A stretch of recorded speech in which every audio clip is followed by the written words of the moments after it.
বলবো দাদা, প্রথমে বলো কেমন আছো? ভালো। বলবো যে আর তো কয়েকদিন পরেই দুর্গাপুজো, আর দুর্গাপুজো প্রত্যেকবারই তো তোমার এই পুজোটা খুব সুন্দর হয়, কারণ জলের ঠাকুর বলতে এই অঞ্চলে একটাই। আর তারপরেও বলবো প্রত্যেক বছরই সুন্দর সুন্দর, আগেরবারে চারধাম হয়েছিল এবং প্রত্যেক বছরই মানুষের প্রত্যাশা পূরণ করে। এবছরে কি করতে চলেছে?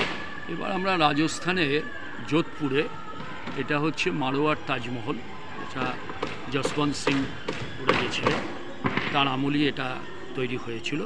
এটা অ্যাকচুয়ালি আমরা নাম দিয়েছি যশবন্ত থাডা, যেটা আমরা নয়, এটা হচ্ছে এই যশবন্ত থাডা নামেই এটা বিখ্যাত। তো আমরা সেই প্রজেক্টটাই এবার করছি এখানে।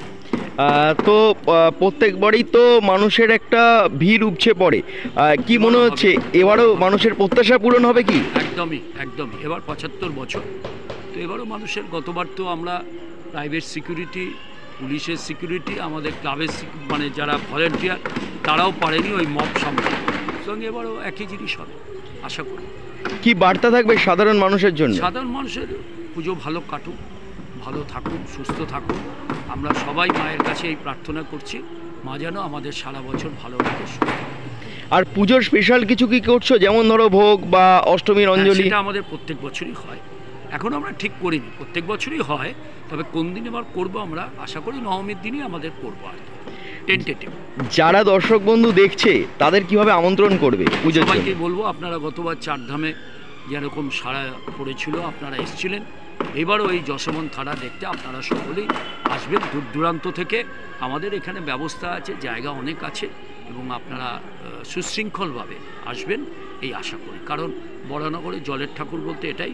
আর আমাদের সম্পূর্ণ ভাসমান মণ্ডপ, যেটা বরানগর কেন উত্তর শহরতলিতে কোথাও নেই।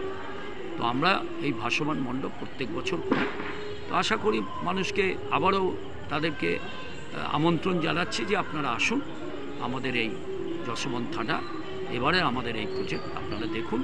এবং আমরা সকলের কাছে একটাই আমাদের উদ্দেশ্য যে আপনারা সকলে এলে তবেই মনে করব যে আমরা একটা জায়গায় পৌঁছেছি, যেভাবে চারধামে আপনাদের সাড়া আমরা পেয়েছি।